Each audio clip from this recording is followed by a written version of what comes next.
Tanda-tanda dari kanker serviks itu sebenarnya cukup banyak. Kalau perempuan kan kita ini memang menstruasi ya dok ya. Iya. Nah lalu bagaimana cara membedakannya yang memang menstruasi normal atau yang tadi perdarahan? Faktor risiko pada kanker serviks itu adalah wanita-wanita yang sudah berhubungan seksual, sudah pernah melahirkan gitu. Sangat disarankan kita melakukan deteksi dini pada remaja-remaja yang maaf mungkin belum menikah tapi sudah bisa terkena kanker serviks atau punya seksual partner yang lebih dari satu.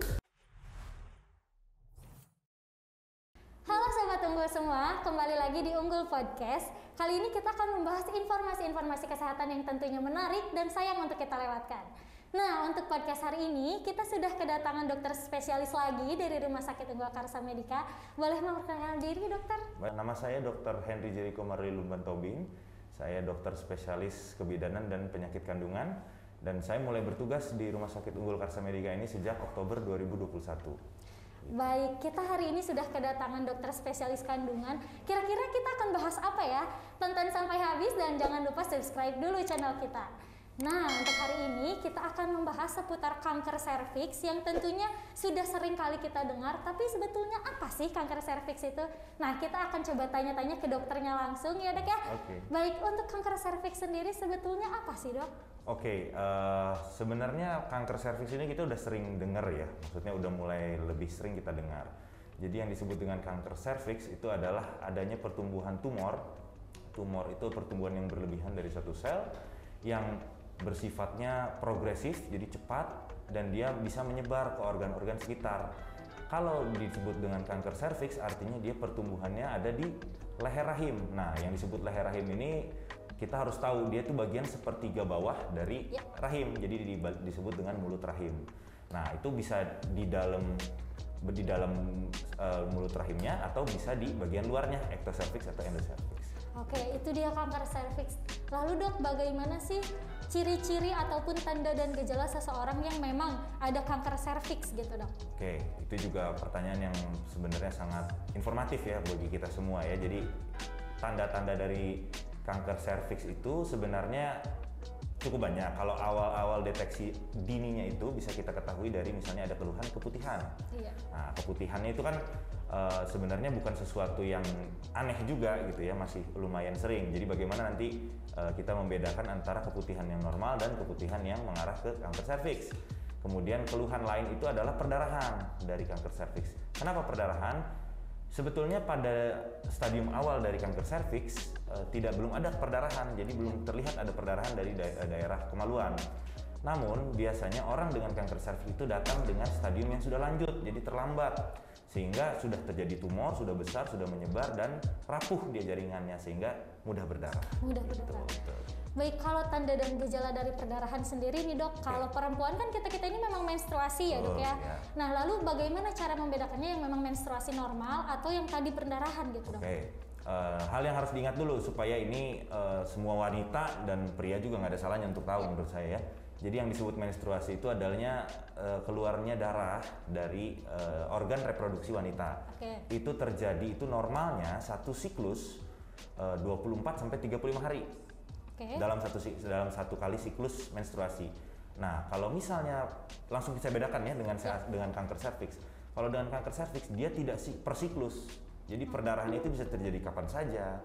Umumnya keluhan dari pasien itu biasanya setelah berhubungan. Setelah berhubungan seksual dia akan terjadi perdarahan.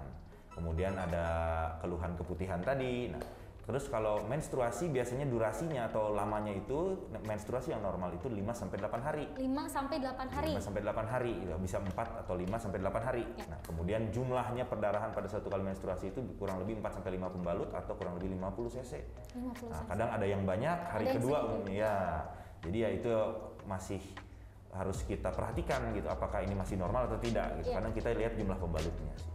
Gitu, itu dua yang Nah, lalu dok, ada juga yang memang ketika menstruasi itu sering merasakan sakit gitu ya dok. Betul. Nah, apakah sakit ketika menstruasi juga merupakan tanda dan gejala dari adanya kanker serviks atau tidak dok? Kalau nyeri pada saat haid itu tidak khas untuk gejala kanker serviks.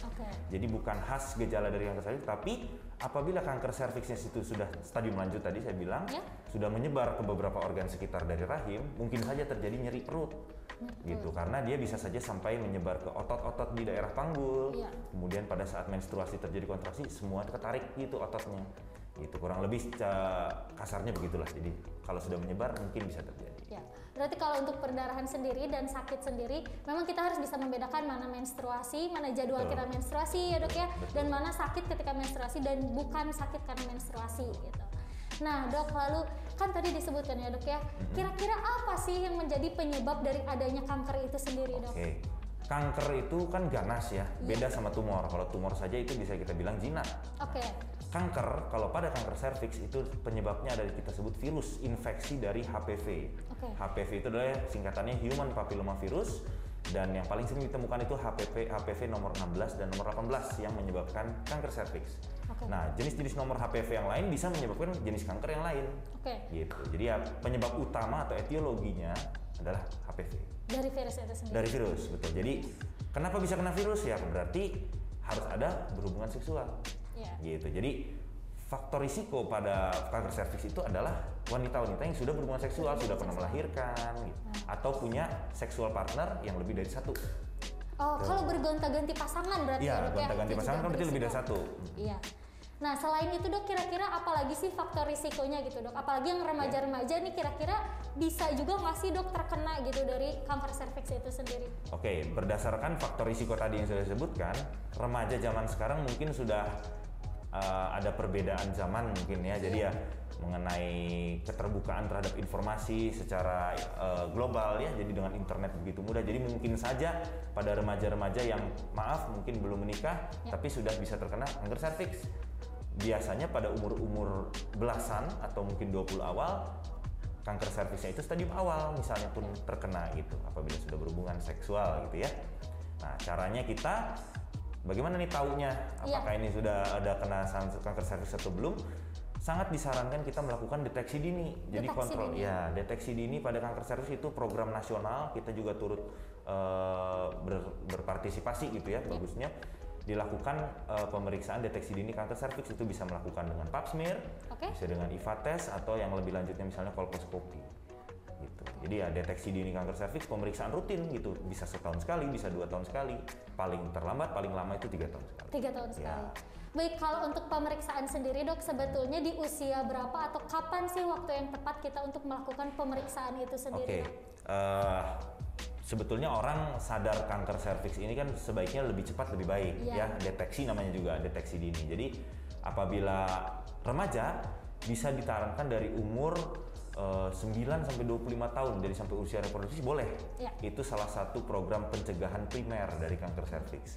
Jadi bisa dilakukan dari usia sedini mungkin. Mungkin. Betul. Terutama yang harus dilakukan itu adalah bagaimana kita sebanyak mungkin wanita dengan usia reproduksi, yaitu umur 19 sampai 40 masih kita masuk reproduksi, sudah dilakukan deteksi dini. Jadi harusnya semua orang tuh sudah dilakukan gitu. Jadi kita jangan bukannya menyebar dengan bagaimana, tapi untuk mencegah datang dengan kondisi sudah terlambat gitu. Untuk mendeteksi dan juga mencegah dari pertumbuhan kanker itu sendiri ya dok ya. Baik, selain pemeriksaan, kira-kira pencegahan itu apa aja sih yang bisa kita lakukan dok untuk mencegah dari kanker serviks itu sendiri? Untuk mencegah ya, jadi ini mungkin berupa pesan juga dari saya ya. Pencegahan kalau secara umum, secara program dari mungkin internasional juga itu ada 3, ada primer, sekunder, dan tersier. Kalau yang primer sudah saya sebutkan tadi, bagaimana disarankan untuk semua wanita muda dari usia sedini mungkin sampai 25 tahun misalnya, usia sampai mulai usia reproduksi sudah dilakukan deteksi dini dan vaksinasi. Vaksinasi. Kira-kira nih dok, kalau kayak Ayu nih, Ayu datang ke Rumah Sakit Unggul Karsa Medika mau melakukan pencegahan dengan vaksin. Nah, kira-kira itu gimana ya dok caranya, atau gimana bilangnya gitu ke rumah sakit? Sebenarnya kalau vaksin itu punya biayanya kan lebih tinggi daripada deteksi. Jadi apabila ada pasien datang ke saya gitu menanyakan untuk mengenai kanker serviks, saya akan menyarankan ibu kontrol rutin saat ini, deteksi dini aja dulu, kita periksa dulu. Yang paling sederhana itu dengan pap smear. Nah, jadi pap smear aja dulu gitu. Setelah itu mau vaksin boleh, tapi itu kan mempunyai biaya atau lebih tinggi lah dibanding dengan kalau misalnya itu pemeriksaan doang pap smear. Oke. Selain itu ada lagi dok untuk Pemeriksaan. mencegahnya? Oh ya, pencegahan ya. Kalau pencegahan selain primer ada pencegahan sekunder. Ya. Nah, pencegahan sekunder itu masih masuk dengan sama vaksinasi tadi dan bagaimana kita bisa mencegah apabila dia sudah terdeteksi stadium dini. Stadium dini. Nah, dari stadium dini kita mencegah supaya tidak progresif, supaya tidak maju dia. Iya. Kanker serviksnya tidak berjalan karena yang namanya kanker itu dalam hitungan tahun dia akan bisa cepat Oke. progresif. Beda dengan yang jinak, tumor-tumor jinak dia lebih lama. Nah, kemudian pencegahan yang terakhir itu pencegahan tersier ya itu artinya sudah terjadi stadium lanjut. Jadi Iya. biasanya sudah ada tumor sudah terasa masanya gitu. Si benjolannya itu sudah ada Betul. terasa apabila kita periksa gitu. Nah, itu kita lakukan perawatan paliatif namanya. Itu lanjut. Itu dia langkah-langkah pencegahannya ya dok ya. Lalu bagaimana dok kalau memang seandainya sudah terdiagnosis adanya kanker serviks itu sendiri, langkah apa yang akan dokter lakukan gitu untuk pasien-pasien dengan kanker serviks dok? Oke, misalnya sudah periksa nih ya, Iya. periksa saya kemudian datang pasien tersebut sudah saya diagnosis dengan serviks. Iya. Tergantung stadium, semua Oke. penanganan itu tergantung dari tingkat keparahannya stadium itu ya. Jadi kita lihat misalnya masih stadium dini, kita mungkin bisa berikan obat-obat pencegahan dan kita kontrol misalnya 6 bulan atau 1 tahun sekali. Oke. Ya, kita kontrol, kita lihat perkembangannya bagaimana, kita berikan medikamentosa atau obat. Obat. Kalau misalnya stadium yang tengah ya, kalau Iya. setengah itu kurang lebih stadium 1B sampai 2A1 misalnya. Oke. Nah, sampai 2A, jadi 1-2 itu masih cenderung dini, stadium dini. Nah, kalau misalnya itu masih bisa kita lakukan operasi. Oke. Misalnya sudah jelas dari pemeriksaan laboratorium kalau selnya ini adalah sel kanker. Ya. Langsung kita operasi supaya dia tidak menyebar. Gitu. Kalau misalnya sudah menyentuh stadium 2B, dia sudah tidak bisa dioperasi karena jaringannya itu apabila kita operasi, Ya. takutnya ada yang tersisa. Oke. Tersisa di jaringan yang tidak kita angkat, akhirnya menyebar lagi dia jadi suatu tumor baru, massa baru gitu.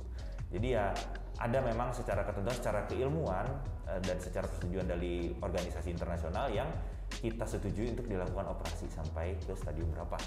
Kalau udah stadium lanjut, misalnya udah gede banget atau misalnya sudah amit-amit gitu ya, sudah menyebar sampai ke otak, Iya. kita nggak bisa operasi jelas karena terlalu banyak organ yang sudah terkena. Jadi kita caranya dengan tadi terapi paliatif. Paliatif itu misalnya dengan hemoradiasi, gitu, dengan disinar, tapi secara rutin. Jadi bukan untuk menghilangkan tumornya, bukan untuk menghilangkan kankernya, tapi mencegah kankernya semakin parah. Paliatif. Ya. Jadi sebelum sampai ke stadium lanjut, alangkah baiknya kita memang mendeteksi dini ya dok ya. Betul. Oke. Selain itu dok kan ada juga mitos-mitos yang berkembang gitu ya Ya. dok ya. Kalau perempuan itu nggak boleh makan nanas katanya. Oke. Dan lain-lain. Nah, kira-kira memang ada gitu dok hubungan antara makanan dengan kanker serviks itu Oke. sendiri. Jadi kalau penelitian yang menyeluruh mengenai makanan-makanan yang tidak disarankan untuk wanita, untuk misalnya jadi mengganggu proses atau siklus menstruasi, Ya. itu tidak ada penelitian yang menyeluruh, yang luas gitu ya. Jadi belum bisa dibuktikan secara saintifik. Oke. Tapi memang kalau misalnya ada beberapa jenis makanan seperti contohnya nanas itu kan bisa dibilang cukup asam sehingga Ya. kalau ke lambung dia akan mengiritasi. Oke. Nah, akan mengiritasi.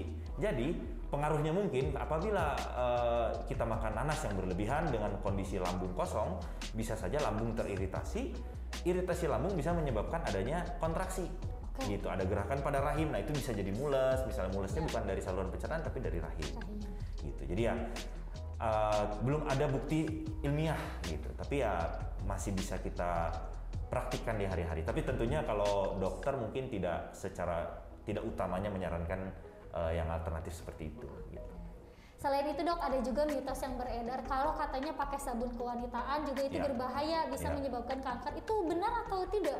Itu jelas kalau itu tidak ya, karena penggunaan sabun kebersihan di bagian vital wanita itu memang dia fungsinya itu untuk mematikan bakteri. Jadi kadang apabila penggunaan berlebihan bukan hanya bakteri yang jahat gitu yang mati, tapi kadang-kadang bakteri yang baik juga mati. Karena itu kita perlu penggunaan yang sesuai dosis dan secukupnya.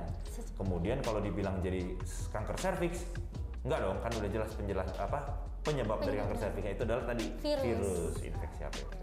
Nah, selain itu dok, ada juga nih mitos yang baru-baru beredar juga tentang Oke. pakai pembalut dok. Oke. Katanya pakai pembalut juga ada beberapa pembalut yang memang mengandung bahan-bahan yang bisa menyebabkan kanker gitu dok. Oke. Kira-kira itu betul atau gimana dok?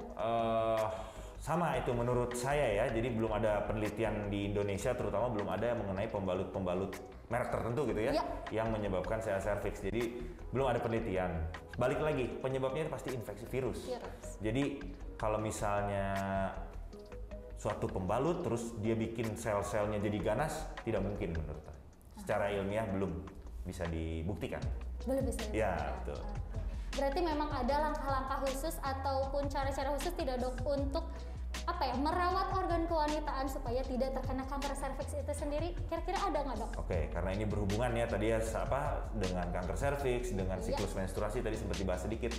Yang pertama itu mungkin di masa modern ini ada baiknya semua wanita memiliki kesadaran kesehatan yang baik, jadi dia mencatat mulai kapan dia terjadi menstruasi, siklus mensnya dimulai kapan, berhenti kapan.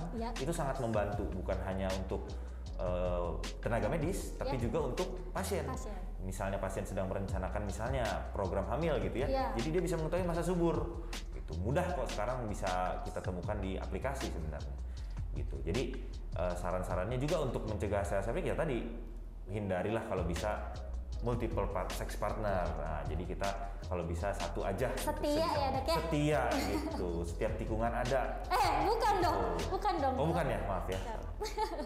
Ya, jadi multiple sex partner ya otomatis dengan adanya seks infeksi HPV tadi dari satu partner bisa pindah lagi akhirnya jadi menyebar gitu virusnya. Baik, itu dia mengenai kanker serviks sendiri. Kira-kira dok untuk menutup podcast kita kali ini ada yang ingin dokter sampaikan tidak dok untuk para sobat unggul semua tentang kanker serviks ini?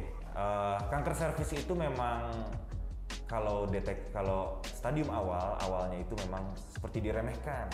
Ya, seperti orang udahlah vaksin nanti lagi ditunda kadang-kadang. Tapi sekarang apabila ada pasien sudah datang dengan stadium lanjut itu memang sangat mengkhawatirkan gitu ya, sangat bahaya lah, bisa mematikan, bahkan bisa mematikan. Jadi saran saya untuk para wanita di Indonesia terutama ya, disarankan untuk melakukan deteksi dini aja, pemeriksaan aja dulu. Nanti lanjut mengenai vaksin bisa dipikirkan setelah dilakukan pemeriksaan. Kemudian yaitu menjaga supaya seks partner atau partner berhubungan seksual itu kalau bisa jangan lebih dari satu. Kemudian kontrol rutin. Nah, kontrol rutin itu bahkan dalam kondisi yang tidak ada keluhan pun disarankan periksa minimal 1 tahun sekali lah. Gitu. Periksa ke dokter kandungan berarti kan kalau untuk wanita. Kemudian tadi mengenai menstruasi, nggak ada salahnya kok kita punya kesadaran untuk mengingat atau mencatat bahkan kapan para wanita ini memulai mens dan selesai mens. Itu aja paling simpel. Mungkin itu ya. Itu dia pesan-pesan dari dokter tentang kanker serviks sendiri. Dan bagi teman-teman yang ingin memeriksakan kandungan atau memeriksakan seperti tadi ya dok ya mengenai kesehatan reproduksi kita hadir di sini dengan pelayanan spesialis kandungan dengan dokter spesialis kandungan tentunya di Rumah Sakit Unggul Karsa Medika setiap hari apa ya dok? Saya bertugas di Poliklinik RSUKM Unggul Karsa Medika itu setiap hari Senin, Kamis, dan Jumat. Nah, boleh banget Sobat Unggul datang ke Rumah Sakit Unggul Karsa Medika untuk konsultasi langsung dengan dokter spesialis kandungan tentunya. Dan bagi Sobat Unggul yang masih penasaran dengan informasi-informasi kesehatan lainnya, boleh komen di bawah, berikan pertanyaan-pertanyaan langsung dan akan kami jawab tentunya dengan dokter spesialis kami ya. Itu dia podcast hari ini. Terima kasih banyak dokter. Sama-sama Mbak, terima kasih. Mudah-mudahan bermanfaat ya informasinya ya. Pasti bermanfaat untuk semuanya. Jangan lupa like, komen, dan subscribe dan dadah. Terima kasih.